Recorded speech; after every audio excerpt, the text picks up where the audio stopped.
For so many of us, nature has helped see us through this pandemic, and we need to take care of nature. Hopefully, for all of us, we have come to appreciate Mother Nature so much more. Kathleen Sexton joins us now. She's the Director of Education and Stewardship for the Clinton River Watershed Council. Kathleen, great to have you with us again. Good morning, Ronnie. Thank you for having me.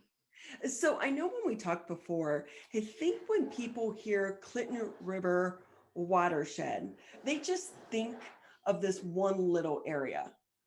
But the watershed really covers a very large area. Yeah, the watershed, so the Clinton River watershed covers 760 square miles of southeast Michigan. It's a very large portion. And when we're talking about a watershed, we're not only talking about the rivers, lakes, and streams, but we're talking about the land and the land use and the buildings and everything within that region. So, with that, tell us how you and your team are doing over the past year. So we've been doing well. We've adapted along with everybody else. So, March of 2020, we swiftly transitioned to working from home.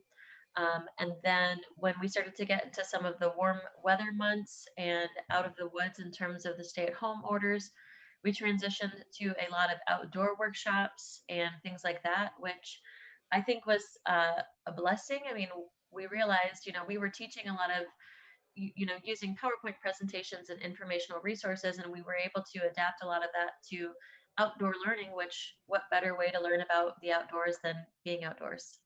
So, have you found that people are more interested because they have been spending more time outdoors? We've had really great participation in some of these events, and we've been able to be a little bit flexible in what we're doing. So we had a Soundscape Ecology workshop last summer. We'll be having another one in July, which is a way to actually go outdoors and listen to your environment. Um, and that helps you gauge what's going on and the health of the environment and how things are working together. You can also hear, human noises. It's anthropogenic noises, but basically road noise and talking and things like that. It's a very interesting way to engage with the outdoors. I will tell you, the birds outside of our door, they have a party each and every day. I don't know Yeah. what's going on, but that party starts bright and early, Yep. and And they yeah, are very loud. they can be pretty loud, yes. So it's interesting to listen to that. So, with that, how has it been for you and the team to try to get enough volunteers? We have had some good volunteer turnout. It's been a little bit less because we usually work with some corporate volunteers, corporate sponsors like GM and FCA, which is now Stellantis, and their programs were pretty much shut down last year due to safety precautions.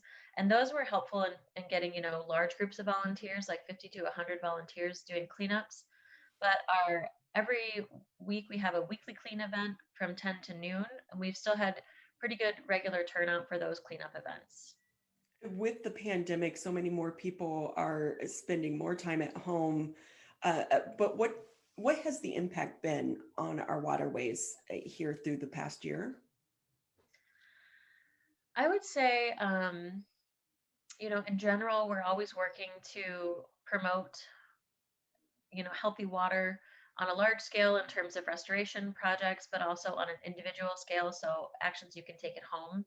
And I would say that as people are spending more time outdoors and being connected to the water, they're also being mindful about, taking care of it and making sure they, leave no trace, pick up that after themselves, and maybe pick up litter when they see it, things like that. What's been heartbreaking is to see some of the video when people don't properly dispose of some of the trash, especially the mask, where, because of the loops, sometimes if it makes its way into the waterway, we know that, the fish, it can be devastating to some of the wildlife as well. It is true. So things like masks and plastic bags and, the six-pack plastic rings, they are detrimental to wildlife. We have cleanups throughout the summer, one every month on a Friday called trash runs, where we actually get into canoes and kayaks and we pick up trash from the river specifically. And that way we're actually, trying to protect wildlife and fish and things like that. So great way for volunteers to get involved directly there. And plus, it's outdoors. That really seems like such a great thing to do with your kids. Yes. So we have a lot of family friendly events. We have our online cleanups that are family friendly. Trash runs are specifically limited to 14 or older. Some of the stretches of the river that we navigate are a little technical, I suppose. The Clinton River is actually pretty, it's considered an adventure paddle through portions of the river because it's not like the Asable. It's narrow, it's windy, it can be a little bit fast. But we do have other family friendly events and cleanups for people to participate in as well. Kathleen Sexton with us here on the Mega Cast. She's the Director of Education and Stewardship for the Clinton River Watershed Council. Kathleen, for the parents out there that may be interested, how can they find more information? Absolutely. So you can visit our website, crwc.org. We have an event coming up in June, on June 12th, called River Day, but there's actually events that are happening throughout the month of June. And we put together a really convenient guide. It's this year it's about 3 pages, up to almost 25 different events, and nearly all of them are family friendly. Most of them are free, and so it's a good way for parents and families to kind of look through the guide, see what's in their area, and choose what they decide to go to. Can we talk about volunteers? How can they sign up? Do you need volunteers right now? We always need volunteers. So if you want to volunteer for a cleanup, we have our weekly clean events. Again, you can either visit our website or call. I mean, the website has all the locations, or you can call our office. The website's a better option right now because we are still working from home mostly, but we're intermittently in the office. There's no registration required to sign up for a cleanup, and they're free for volunteers to attend, obviously. So we know this time last year, we were really still in the beginning stages in the middle of the pandemic. Mhm. This summer, we're starting to come out of it. There is hope. More people are being vaccinated. Do you anticipate that's going to change anything on the side for your organization? I do. I mean, I can already see the changes. This time last year, we weren't doing any in person events, even outdoors. We had transitioned to a lot of virtual events. We created a new program called the Clinton River Quest, which we're also doing again this year. It launches June 1st. That's also a family friendly event. But we are anticipating hopefully seeing some more engagement with the community, a lot more outdoor workshops. We still require masks outside just to be safe, um, but most of the time, it's never been an issue. What is the Clinton River Quest? So the Clinton River Quest is a self-led scavenger hunt. So we have tiered pricing. So it's $15 for an individual to register, $20 for two people, and $40 for a family of four. And then it's just $10 for each additional ticket. And you get a T-shirt. You can get a water bottle or a gift card to Plants for Ecology, and you get an information booklet that has 50 different activities to choose from. You complete 10, and then you've considered, you're a river ranger.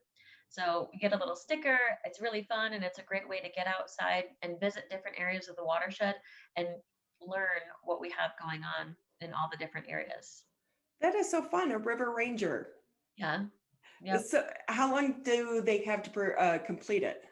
So they have the whole summer. It launches in June and concludes in September. I will say it's not something that can be done in a weekend. It probably will take, a couple of days. And we also have, different options for people that are differently abled, or if they don't have a car, things like that. There are other ways that you can get involved and other choices that you can make to help complete your quest.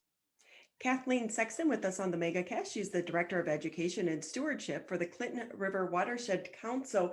Kathleen, we know that so many organizations, including yours, went virtual last year. Do you anticipate as we come out of the pandemic, you're going to keep some of the programs that you created in the middle of the pandemic, post-pandemic? I do anticipate that we will. We've actually seen really great turnout in a lot of our virtual events. Sometimes, especially if we're going to an area that's kind of far, let's say we're visiting Chesterfield, which is very kind of far east, we might not get, and you know, New Haven, Chesterfield, they're smaller villages and townships, so we might not get a huge turnout. But now, if we're doing a virtual program, somebody from, you know, Keego Harbor or Springfield Township or even Rochester Hills could attend that program and not have to drive, you know, 40 minutes. So I do think that the virtual programming has been very successful.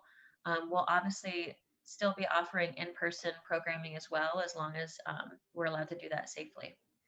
So do you think because so many people are enjoying nature more, that it's helped bring awareness to the watershed and the work that you do? I do. I think that we've engaged a lot of new people over the last year, which is excellent. And a lot of our dedicated members and volunteers are still with us as well. And I think that people have really come to appreciate the natural resources that we have here in Southeast Michigan. A lot of people think you need to drive 4 hours north to visit something beautiful, but really the Clinton River and all of the paddling resources, the public parks, and the bike trails and walking paths right here in your community are just as valuable and just as beautiful. And for a lot of it too, the cost, it's very accessible to everyone within the region. Exactly. Yeah. You know, you don't have to spend a lot of money on lodging and commuting. You can just, you know, visit your local park or take a bike ride or a walk and visit some of the natural resources we have right here. So if I'm out, what should I be looking for? Well, we have lots of different parks. We've got the metro parks are a really good partner of ours. I guess it just depends on what your flavor is. You know, if you like to fish, if you like to paddle, if you like to bike or walk or just hike, if you're a birder, you know, there's something for everybody. So, depending on what you enjoy, there's something for you, you know, in your community. SEMCOG Park Finder, which SEMCOG is the Southeast Michigan Council of Governments. They have a Park Finder website, and it's a really great tool to see what's around you and what amenities are at each park. So with that too, do you have any apps that you recommend to parents to help educate their kids? Let's see, educational apps. I can't think of any apps specifically. I know that the Michigan DNR launched a nature at home and an outdoor classroom website last summer. It's really useful, short videos that are impactful and fun. We have some videos on our website too that we've created for students to use at home. And as far as apps, I know there's an app called All Trails, which is a way to look up which trails you can visit in a specific area. It tells you the location of the trailhead, how easy or difficult it is, the length, things like that. So I think that's really important when you're going out is just, you know, trying to get as much information ahead of time to make sure that you don't get yourself in a sticky situation where you're on a trail or, you know, paddling a part of the river that you're not comfortable in. We're speaking with Kathleen Sexton. She's the Director of Education and Stewardship for the Clinton River Watershed Council. Kathleen, just another minute or two here with you on the MegaCast. Anything maybe I didn't ask that you want to touch on before we say goodbye? Sure. I will mention, as far as educational opportunities, next Tuesday, May 12th, I believe. I keep getting my dates mixed up. It's the Lake St. Clair Water Festival. So this is usually an in-person event where we bring fourth and fifth grade students from all over Macomb County, and we take them to Macomb Community College, and they get to go to different presentations throughout the day. They get, you know, breakfast and lunch, and it's a lot of fun. But we are not able to do that in person again this year. We usually have about 1,500 kids, and just can't see that happening. So we're doing it virtually. We're going to have 5 live presentations between 9 a.m. and 3 p.m. And we have a website. It's lakestclairwaterfestival.org. But this is free and open to the public. We do have schools. We have about 50 schools registered. So we're going to be able to educate our fourth and fifth grade students still virtually about water resources, recycling, things like that. So also, it's the 50th anniversary. Yep. So we are going to be celebrating our 50th anniversary this year. The Watershed Council was established in December of 1971. It was actually local governments and wastewater treatment plant operators. And this was right before the Clean Water Act was passed. So water quality really started to become a priority. So we are ramping up our plans. We're going to be launching our first event around June. So we're still in the planning stages. We're kind of We're doing it at the tail end of the year and maybe even a little bit at the beginning of 2022 in hopes that we'll be able to have some in-person celebration if we hold off a little bit on the big celebration. Fingers crossed, we will get there to be able to enjoy in-person events again. Yes, absolutely. Kathleen Sexton, Director of Education and Stewardship for the Clinton River Watershed Council. Thank you, Kathleen, for taking time to be with us today. Thank you, Ronnie.